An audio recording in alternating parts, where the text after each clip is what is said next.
Yo, it is Mayo here. Welcome back with another video, and today we're going to be talking about the CP's influence in the world. So this is a One Piece related video. If you didn't know, the CP stands for Cipher Pol, and basically there are Cipher Pols 0 through 9 as we now know, but as we thought in the past there were only Cipher Pols 1 through 9, but as we learned after the time skip, there is another organization called the Cipher Pol 0, which deals with protecting the celestial dragons, and that's basically their one main duty in the entirety of the story. We don't know much about the organization besides their name, which is CP Aegis Zero, and Aegis is basically just means shield, and so they're the protectors of the celestial dragons, so it makes sense. And we've already been introduced to and seen a lot from a lot of the different CP agents and basically their abilities, but we've seen very little of most of them, and some of them we haven't seen anything at all from. We've seen obviously the most from CP9, and we have a lot of theories about what could be happening with CP0 because we know that Stussy and Rob Lucci are currently members, and those are the only two revealed members that we know, but everyone thinks that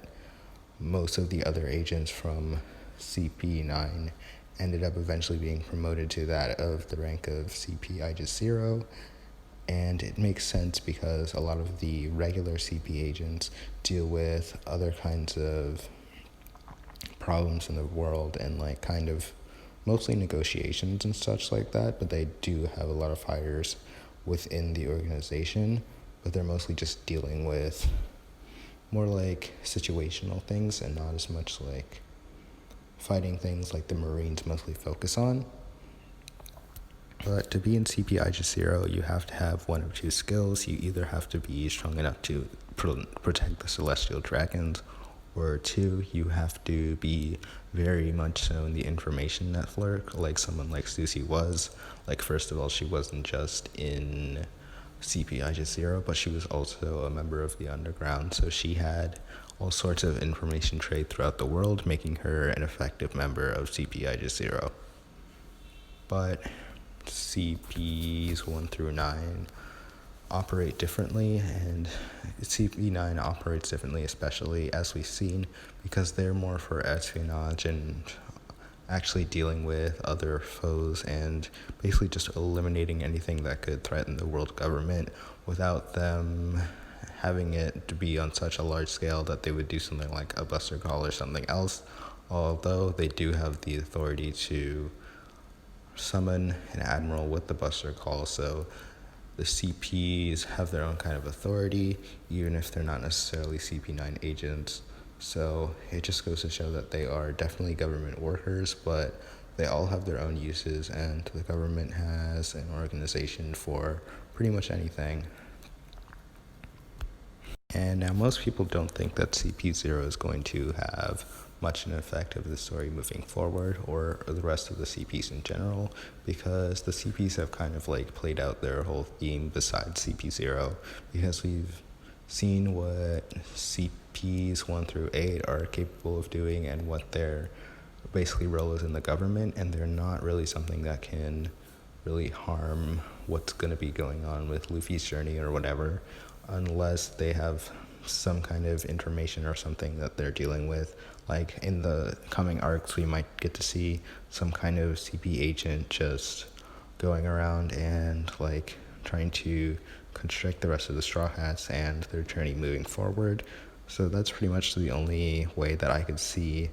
any of the regular CPs being involved, but CP9 and CP0 on the other hand may have some more kind of involvement or some other kind of ability or something that they do in the story moving forward. But I feel like CP9 is more suited to be in something like a flashback or something where we cut back to another part of the world, because CP9, as we saw, wasn't that powerful because none of the members had like hockey or anything, and probably the only requirements were that they had to learn the 6 powers. So they weren't like the strongest warriors that you've seen, because obviously they got beat up by the Straw Hats pre-time skip and like the middle of like pre-time skip Straw Hats and their crew. So it's basically like they're not that powerful and they wouldn't be able to deal with the Straw Hats now. Plus, I'm pretty sure they don't even operate much in the New World, but are mostly just operating in Paradise. So they don't have much of a purpose being in the New World where the Straw Hats are. And the only time they could be really involved in the story is if we're cutting back flashbacks, or once the Straw Hats are like close to the end of their journey, they may have to come back to Paradise or something, and then we may see them again, even though I'm pretty sure that the Straw Hats would body them pretty easily. But CBIG0, it's a whole different organization entirely because they deal with the Celestial Dragons and pretty much only the Celestial Dragons. And we've seen them making trades and deals with people like Orochi before, which basically means that they have a similar position to the original CP agents that are going out mostly doing negotiations and stuff. So they have like a similar thing that they do, but they're just on a grander scale, and they're probably dealing with larger issues that would directly face the Celestial Dragons or just the Marine organization at large. So in the story, we're probably going to see more of them doing some sorts of negotiations with either other sorts of influential leaders in the world, like some of the kings that we've seen in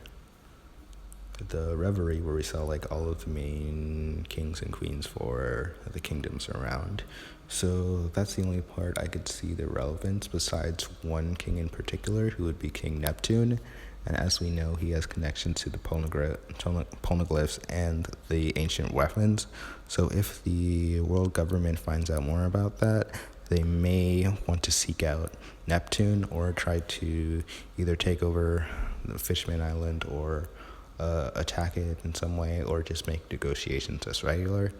And that's one of the places where you could see CP0 coming in and trying to either negotiate for the world government or fight for them, because as we've probably guessed, the requirement for being a CP0 agent is not just being able to use any of the 6 powers, or all of the 6 powers, but besides that, being able to use hockey, and probably more effectively than most people, like using some sort of advanced armament or observation hockey like we've seen with Katakuri's Future Sight. So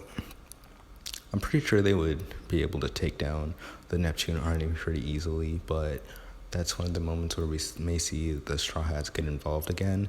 and that's one of the only places where I could see the CP0